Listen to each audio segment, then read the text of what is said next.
programs, welcome back to ArcNeo Reviews, where I finally got around to getting a new tripod. So yay, I'm like up close. I can touch the back of my screen, my recording area. I'm being careful not to push this thing very hard because it will just fall off the back of the desk. But yes, it's been time for Transformers, hasn't it? So many cool reveals, so many cool new bots coming out. So in my usual way, I'm going to ignore all the new crazy, new stuff, and we're going to look at something really, really old. So, yes, today we're going to go ahead and take a look at the Cybertron Vector Prime. And, man, this figure is such a unit. Anyone who doesn't know, while I don't have, deep knowledge of Vector Prime, yeah, this is one of the primes. For years, this was actually the character that was running, the questions segment of, I think it was, on Hasbro's website or something, but, the official ask your questions about Transformers, it was literally called Ask Vector Prime. This is Vector Prime, and, this is such a cool figure. As you can see, he starts out in this really funky looking spaceship mode, and I'm sure you've already noticed all these gears and everything molded across him. As I understand in the lore, this is a Transformer, this is a Cybertronian so old that Primus had to make him out of clockwork. So, yeah, really neat stuff. It's a bit of a lumpy spaceship, I'm not gonna lie. The hands are quite visible back here, as these panels don't come down or do anything to try to hide the fists. So, he's a little exposed. He is a figure of the time, but he is really cool. He is a little big for my setup, so it's a little hard to get all of him in frame, but there you go. I do have his planet key partially installed because I did actually, I do have one that still has working electronics, so if we go ahead and push his planet key in all the way,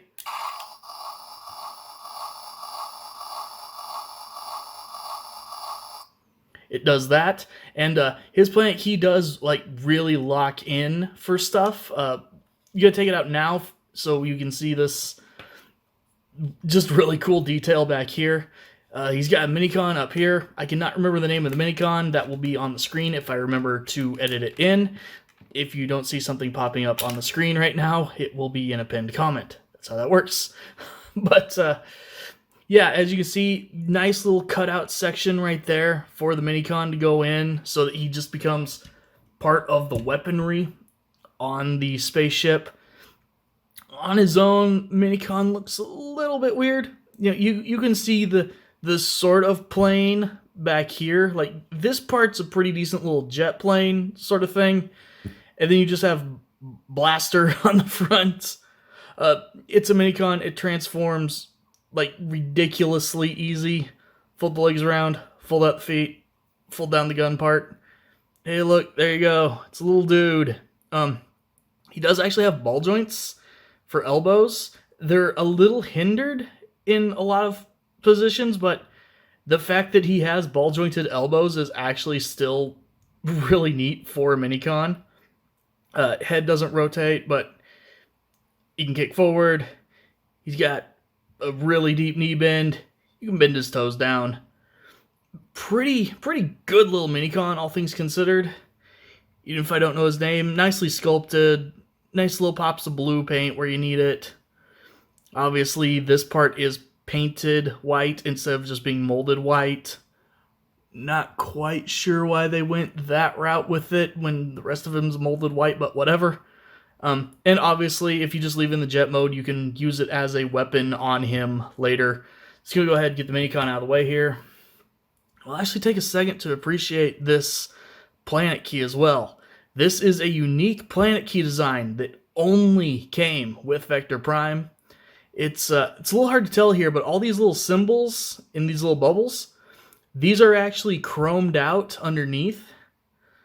So you can see right there, this is a two-piece planet key. So it's got protected chrome that's not going to wear off. The rest of it's cast in that same kind of, clear blue that's all over Vector. Really, really neat look. And then, you know, again, you've still got the big crazy spaceship. These parts are sort of a flexible plastic, you know, kind of that rubbery plastic that you like to use around here. As I understand the Japanese version of the figure, this was actually more of a stiff plastic, so, you know, if you get the American one, you're going to have to deal with, like, you know, squishy, bendy issues here and there. I guess that's not an issue if you get the Takara version. I'm fine with this. It's a little rubbery, whatever. Keeps it from breaking, in theory.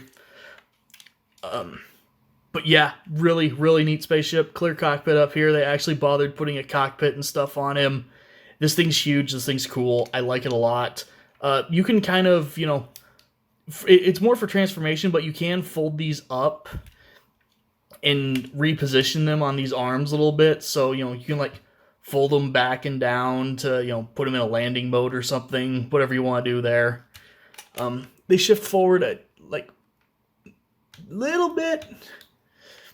Not on this stock because the legs, you know, the very obvious legs get in the way, but, you know, you got some options there.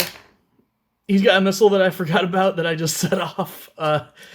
He's got little rolling wheels for landing gear and some molded details here in that clear plastic again. Here's the missile that we forgot about. It's an incredibly generic looking thing. Just goes in the front right here. And there is your button. Gonna do that on purpose this time. Unlike most figures, actually, the missile does not set off a sound, from what I can tell. His battery pack is right here. People keep asking like where battery packs are on figures, so I will start trying to remember to point that out. Battery pack's right there. Just 2 AAAs. It's nice that he uses normal size batteries. Anyway, let's actually get this guy transformed. Transformation is incredibly simple. This is a Cybertron figure. Go ahead, start by ratcheting out his legs and folding out his feet. Stand him up. Adjust the camera. Now that these parts are freed up, go ahead and, at least according to the directions, you just bring them all the way down like this and fold these wing sections kind of flat. The entire nose of the plane, or spaceship, whatever, folds down. Turn around the head. Fold up the shoulder pads, pauldrons, whatever. Go ahead and slide these little panels up to expose the hands. And unpeg the hands from his sides. I'm going to bring everything out just one click for sake of keeping them unpegged. And you're done. There you have Vector Prime in his robot mode. Let's bring the camera down a tiny bit. This new tripod works a little differently. I'm having to learn it. But yeah, here he is in robot mode. He looks really, really good. I love that head sculpt. Really nicely done. Kind of weird that he doesn't have light piping from this era, but as you can see, that big center, you know, that big red detail is now the center of his chest. He's definitely got a backpack, since most of the jet is just hanging off of his back.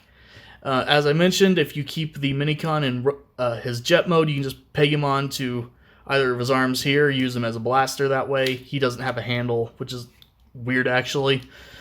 But really, really clever. I forgot to mention and just point out, you know, he's got these 2 little clear fins hanging out the sides of, you know, the cockpit section. Except this one's his sword. That is such a smooth integration for weapon storage. I have not seen another figure do something like that. It works so well. I'm very impressed with that, actually. But he's got a clear sword. It's also made out of that soft, you know, rubbery plastic. So again, it's not going to just shatter or something. Obviously, if you flex it too hard or whatever, you'll have problems. But hey, don't manhandle your stuff and it'll last. But it's got some nice molded detail. The clear plastic actually catches the light and helps show off the details pretty well, in my opinion. So go ahead and give him that. because it is a bit of a rubbery plastic, you do have to kind of squeak it into his hand there. Posability on him is pretty good for his time. The head can only rotate. There is no up and down, but you get a full rotation. The shoulders are on ratchets. They will go all the way around if you keep stuff out of the way. I like to keep these panels actually folded back to try to give him maximum room there.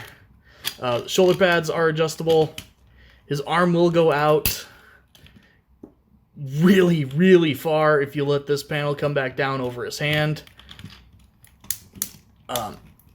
Very, very tight ratchets in his elbows. There is a rotation right there, just in front of the elbow. There isn't a bicep rotation or anything. Nothing at the hands, unfortunately, but you know, when the whole forearm rotates, you basically have a wrist rotation. Ugh. No, he does not have a waist rotation. He's too chunky for that. But he does have little movable side skirts here. Let him kick all the way forward. Because of all the back kibble, he can't really kick back. Obviously, if you get this all out of the way, though, yes, he can do that. He also dropped his sword because I didn't have it in his hand all the way. Does the full splits. This is a bit of a soft ratchet compared to the others, so you're not hearing it, but basically every joint except for the neck is a ratchet on this guy. And when the leg is out, you actually have more than 90 degrees of bend at the knee, which is a really kind of rare but nice touch.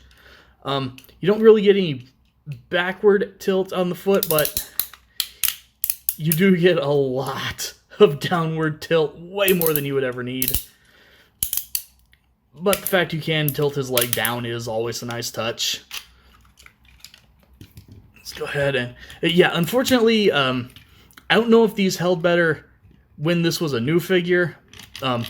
Nowadays, these panels are very, very loose on every copy of this figure I've ever seen.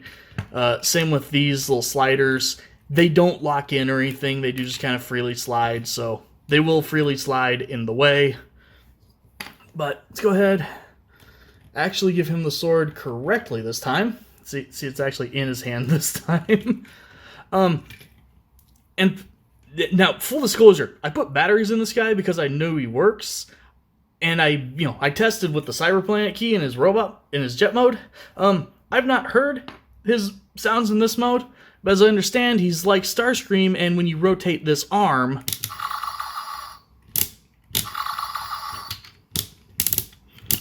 so you get that sound, only that sound. But if you put this in this mode,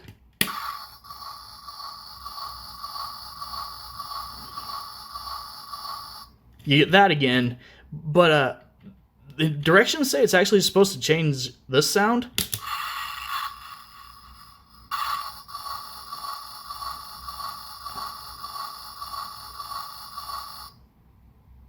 Okay, not sure if it's supposed to play both, but it did change it.